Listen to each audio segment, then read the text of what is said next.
O rombo da Previdência Social garante que nenhuma aposentadoria estará a salvo se for deixada sob a tutela do Estado. Este é o Visão Libertária, sua fonte de informações descentralizadas e distribuídas. Ajude a propagar as ideias de liberdade, deixe o seu like e compartilhe com seus amigos. A Previdência Social é um sistema que tem se tornado cada vez mais deficitário. O balanço entre entradas de recursos e saídas de valores é uma catástrofe total, e isso há muito tempo. Em 1997, Roberto Campos, o avô do atual presidente do Banco Central, Bob Field para os mais íntimos, já alertava sobre esse problema. Naquela época, o rombo da Previdência era de apenas 1 bilhão. Que doce passado. O brasileiro naqueles tempos era feliz e não sabia. Esse passado, é claro, já foi superado com louvor. De acordo com dados fornecidos pelo próprio Tesouro Nacional, o rombo previdenciário em 2023 foi de 360 bilhões de reais. Já para 2024, a previsão é de que esse déficit chegue a inacreditáveis 326 bilhões, valor equivalente a 2,5% do PIB brasileiro. Veja que essa projeção representa uma piora, levando-se em conta previsões anteriores. No fim de 2023, acreditava-se que o rombo da Previdência em 2024 seria de 2,2% do PIB deste ano.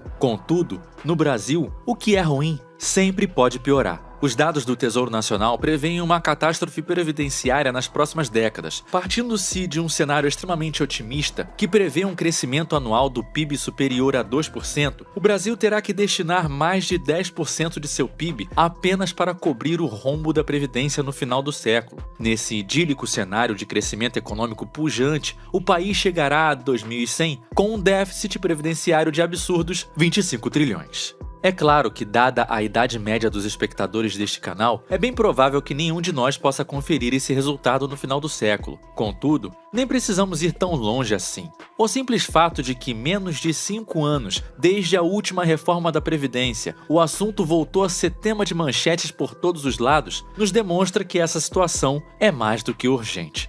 Mais do que depressa, os olhares se voltam para o Estado, clamando por uma solução que garanta a aposentadoria dos futuros velhinhos. Contudo, como bem sabemos, a solução estatal que se resumirá a reformas, reformas e mais reformas é inútil, por ser sempre tímida e não atuar na causa do problema. A verdade é que o sistema previdenciário brasileiro, como um todo, está fadado ao fracasso por uma série de problemas estruturais, e é por conta desses problemas que vamos elencar a seguir que você não deveria absolutamente confiar seu sustento na velhice a esse modelo estatal falido. Primeiro, o INSS é um verdadeiro esquema de pirâmide.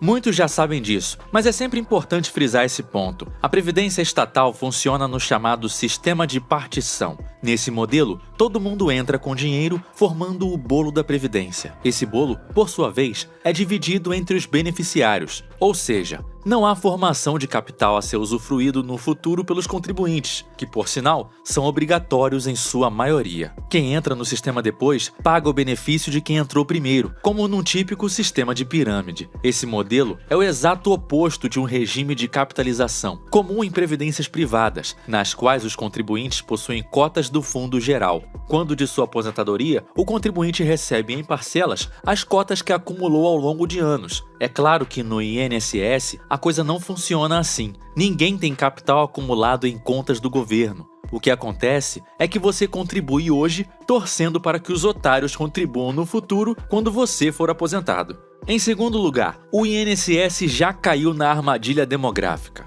Para recapitular um pouco, vamos citar aqui a Lei Eloy Chaves, de 24 de janeiro de 1923, que foi um marco na Previdência Social do Brasil, nomeada em homenagem ao senador Eloy Chaves. Ela estabeleceu a Caixa de Aposentadorias e Pensões, o CAPS, precursora do INSS, fornecendo alguns ditos benefícios aos trabalhadores ferroviários. Essa lei tornou obrigatória a contribuição das empresas ferroviárias para um fundo de previdência, estabelecendo aposentadoria por idade, invalidez e pensões por morte. Embora focada inicialmente nos ferroviários, estabeleceu precedentes para expandir os direitos previdenciários para outros setores, moldando o sistema previdenciário brasileiro. Décadas depois, houve uma reformulação do sistema previdenciário brasileiro, lá em 1966, que foi unificado, surgindo o Instituto Nacional de Previdência Social. O Brasil era um país bastante diferente. Naquela década, o país ainda ultrapassava a marca dos 70 milhões de habitantes,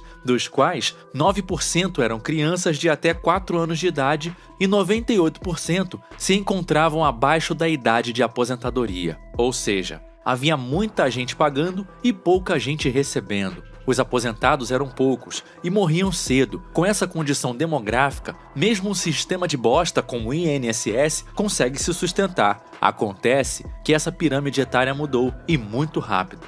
Hoje, mais de 10% da população brasileira está na terceira idade, ou seja, possivelmente recebendo aposentadoria pelo INSS. Já o número de nascimentos diminui de forma constante e é bem provável que a taxa de natalidade continue piorando nas próximas décadas. E como os velhinhos vivem cada vez mais, teremos muito mais gente recebendo benefícios por mais tempo do que gente contribuindo para o bolo. Uma hora, essa conta não vai fechar. Aliás, ela já não fecha há muito tempo. Em terceiro lugar, os benefícios previdenciários estão atrelados ao salário mínimo.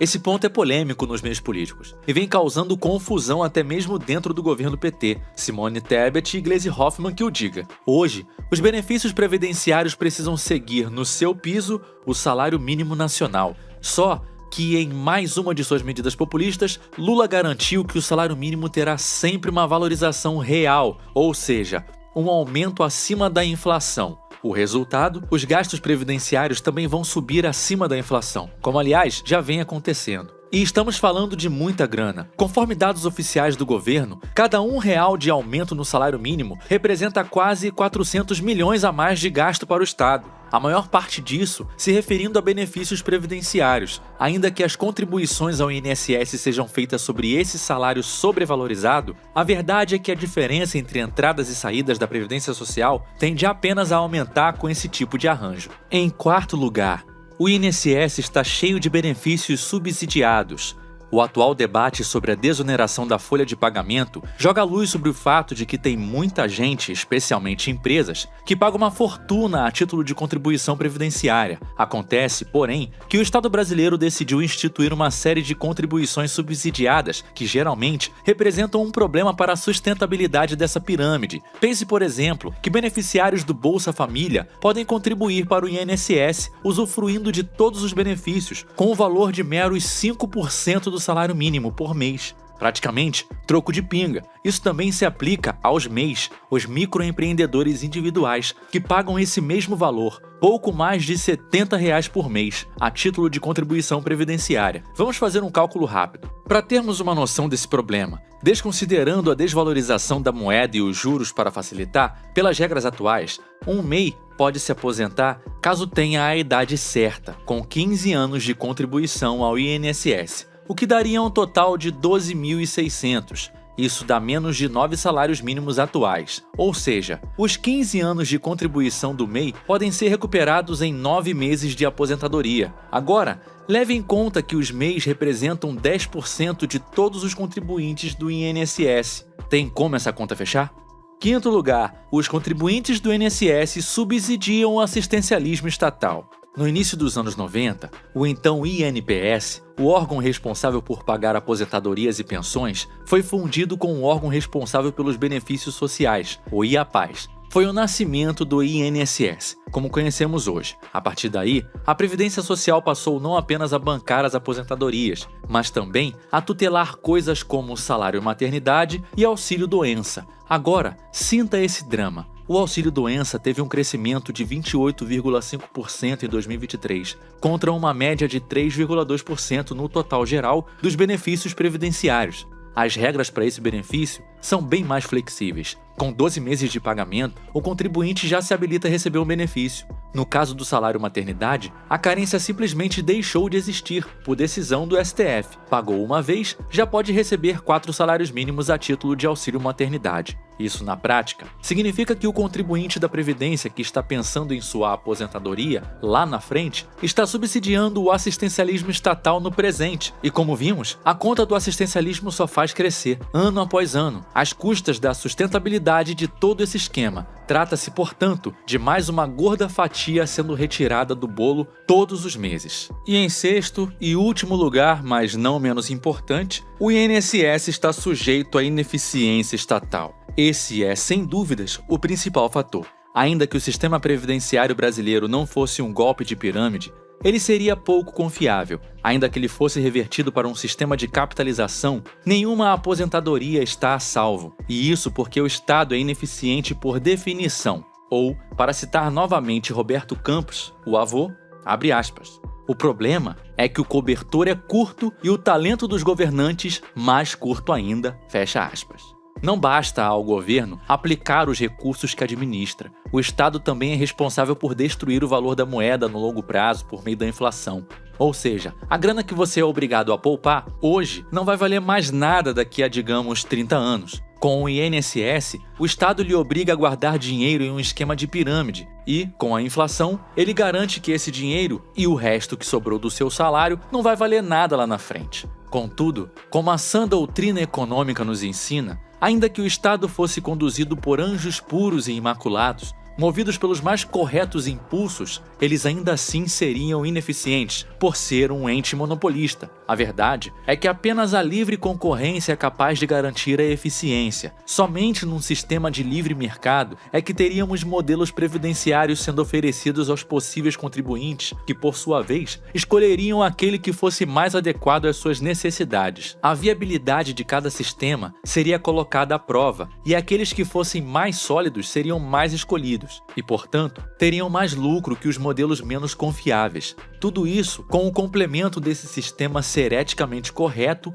do ponto de vista libertário, coisa que o INSS definitivamente não é. Se você ainda confia no INSS para garantir algum sustento em sua velhice, preciso ser franco, você está com sérios problemas. Mas não se desespere.